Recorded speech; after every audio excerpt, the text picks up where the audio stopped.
Assalamualaikum warahmatullahi wabarakatuh. Baiklah, kami dari kelompok 8 akan menjelaskan materi tentang administrasi hubungan sekolah dengan masyarakat. Sebelumnya, perkenalkan saya Yani Elisa, NIM 19053028 sebagai moderator dan pemateri. Bunga Taskia, NIM 20075127 sebagai pemateri. Ratih Fitria Ananda, NIM 20075165 sebagai pemateri.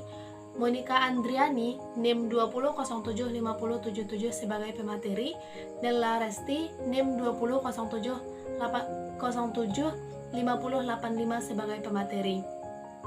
Di mana mata kuliah Pendidikan Administrasi Supervisi Pendidikan ini diampu oleh Bapak HD Apriansah, SPD MPD.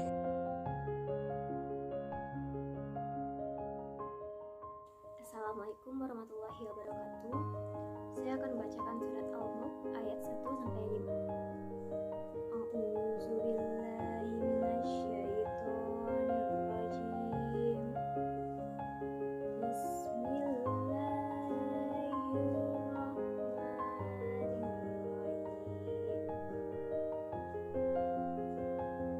Tabarakalladzi biyadihil mulku wa huwa ala kulli syai'in qadir.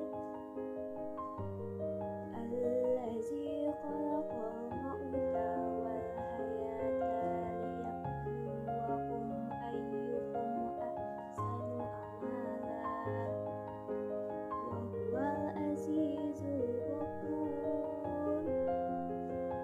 Allazi khalaqa sab'a samawati tibaqa ma taru fi khalqir rahmani min tafawut farji'il basara hal tara min futur summa rji'il basara karrataini yanqalib ilaikal basaru khasi'an wa huwa hasir. Walaqad zayyana as-samaa'a ad-dunya bimasabiha wa ja'alnaha rujuman lisyayatin wa a'tadna lahum azabas sa'ir. Sadaqallahul azim. Assalamualaikum warahmatullahi wabarakatuh. Baiklah, adapun cakupan materi yang akan kami bahas pada pertemuan ini, yang pertama adalah pengertian administrasi hubungan sekolah dengan masyarakat. Yang kedua, prinsip dan teknik administrasi hubungan sekolah dengan masyarakat. Yang ketiga, proses administrasi hubungan sekolah dengan masyarakat. Dan yang keempat, peran administrasi hubungan sekolah dengan masyarakat. Pengertian administrasi hubungan sekolah dan masyarakat.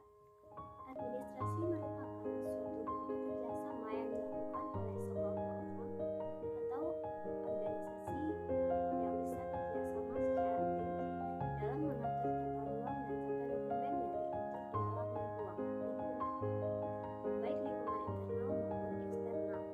Sedangkan hubungan di sekolah dan masyarakat atau yang biasa disebut dengan USMAS, yaitu suatu proses komunikasi antara sekolah dan masyarakat untuk meningkatkan pengertian masyarakat tentang kebutuhan serta kegiatan pendidikan, serta mendorong minat dan kerjasama masyarakat dalam peningkatan dan pengembangan sekolah.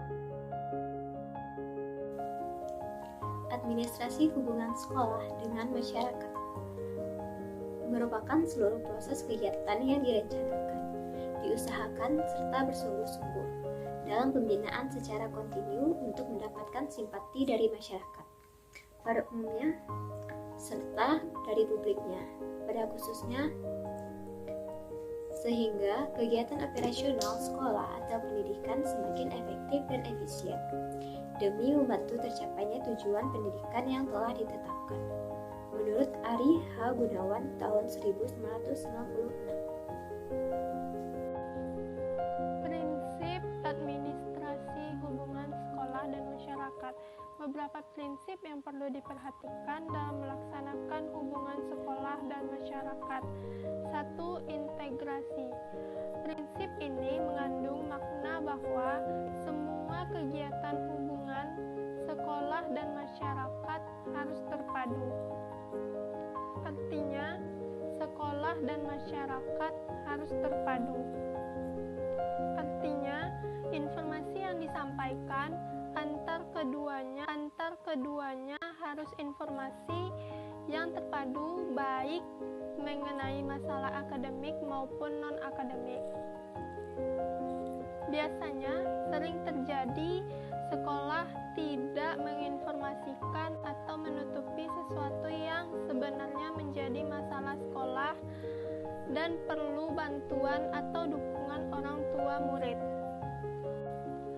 Oleh sebab itu, sekolah harus sedini mungkin untuk mengantisipasi kemungkinan adanya salah satu persepsi, salah interpretasi tentang informasi yang disajikan dengan melengkapi informasi yang akurat dan data yang lengkap, sehingga dapat diterima secara rasional oleh masyarakat.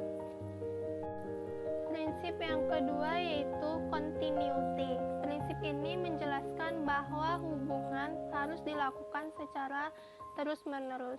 Hal ini dilakukan agar masyarakat mengetahui perkembangan sekolah. Jadi, pelaksanaan hubungan sekolah dengan masyarakat tidak hanya dilakukan secara insidental atau sewaktu-waktu. Yang ketiga yaitu simplicity. Prinsip ini menghendaki agar dalam proses hubungan sekolah dan masyarakat ini dapat menyederhanakan berbagai informasi yang disajikan kepada masyarakat sesuai dengan kondisi dan karakteristik masyarakat. Proses hubungan sekolah dengan masyarakat yang dilakukan baik komunikasi personal maupun komunikasi kelompok, pihak pemberi informasi dapat mengisi dan karakteristik masyarakat. Proses hubungan sekolah dengan masyarakat yang dilakukan baik komunikasi personal maupun komunikasi kelompok, pihak pemberi informasi dapat mengisi dan karakteristik masyarakat. Proses hubungan sekolah dengan masyarakat yang dilakukan baik komunikasi personal maupun komunikasi kelompok, pihak pemberi informasi dapat menyederhanakan berbagai informasi yang disajikan kepada masyarakat. Yang keempat yaitu konvar, yaitu kegiatan pemberi informasi secara menyeluruh dan mencakup semua aspek, faktor atau substansi yang perlu disampaikan dan perlu diketahui. Prinsip selanjutnya yaitu konstruktivensis, yaitu program hubungan sekolah dengan masyarakat hendaknya konstitutif. Dalam arti sekolah memberi informasi yang membangun pemahaman dan pengetahuan masyarakat terhadap program pengembangan sekolah. Dengan demikian, masyarakat akan memberikan respon positif tentang sekolah serta mengenai dan memahami secara detail berbagai masalah yang dihadapi sekolah. Prinsip yang terakhir yaitu adaptability, yaitu program hubungan sekolah dengan masyarakat hendaknya disesuaikan dengan keadaan di dalam lingkungan masyarakat setempat. Penyesuaian dalam hal ini termasuk penyesuaian terhadap aktivitas, kebiasaan, budaya, dan bahkan informasi yang ada dan berlaku di dalam masyarakat, kehidupan masyarakat. Bahkan pelaksanaan kegiatan hubungan dengan masyarakat pun harus disesuaikan dengan kondisi masyarakat.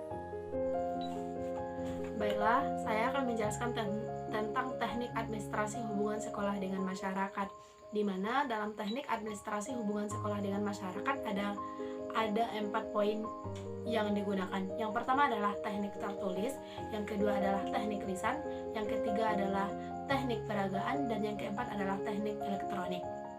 Buku kecil pada permulaan tahun ajar berisi tentang tata tertib, syarat-syarat masuk, hari-hari libur, hari-hari efektif. Kemudian buku kecil ini dibagikan kepada orang tua murid agar orang tua murid bisa memahami apa saja kegiatan-kegiatan atau hari-hari apa saja yang bisa yang dilaksanakan oleh sekolah. Yang kedua, pamflet. Pamflet adalah selembaran yang biasanya berisi tentang sejarah lembaga pendidikan, staf pengajar, fasilitas yang tersedia, dan kegiatan belajar.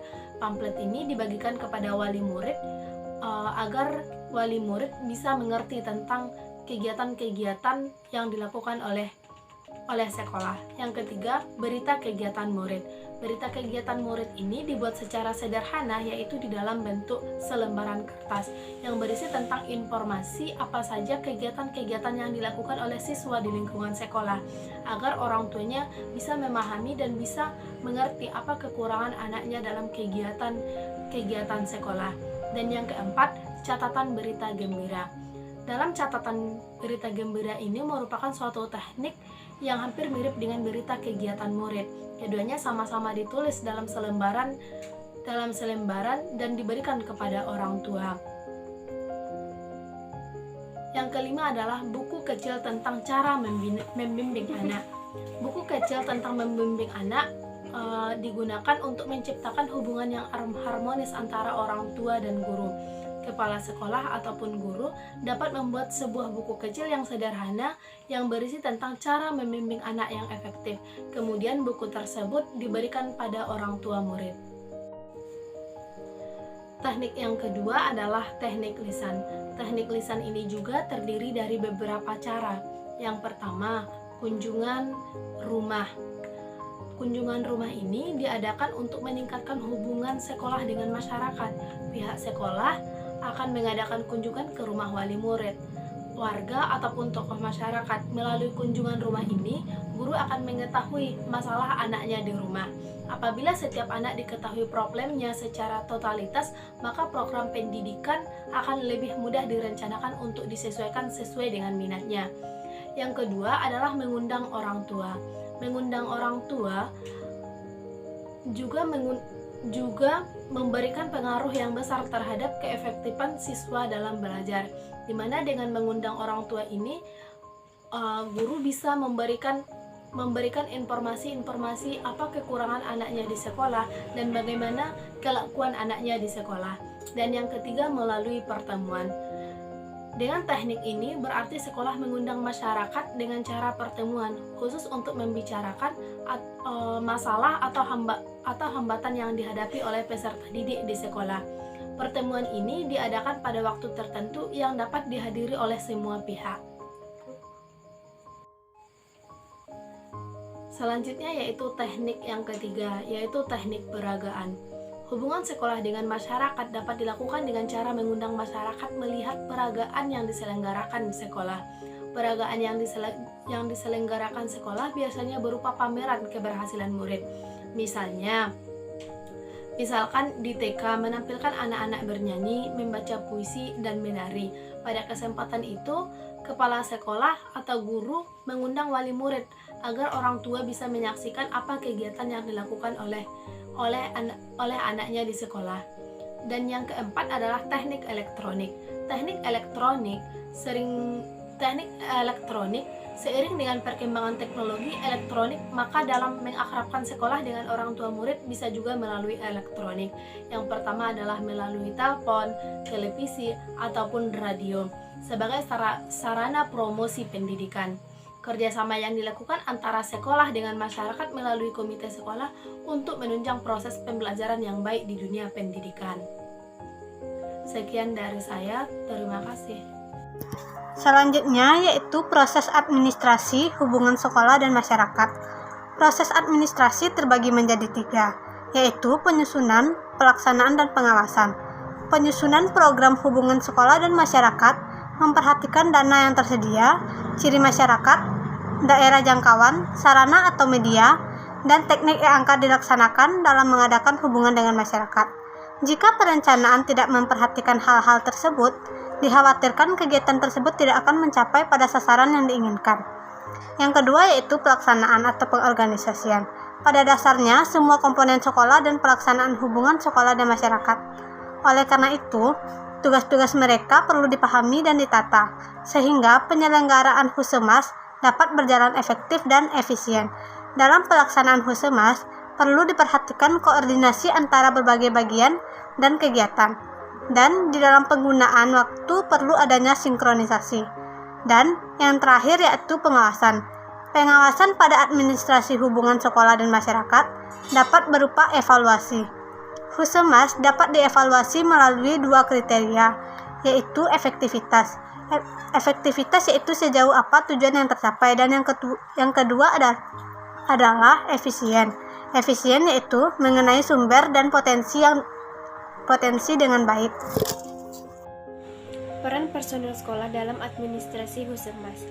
Guru merupakan kunci penting dalam kegiatan Husemas di sekolah menengah.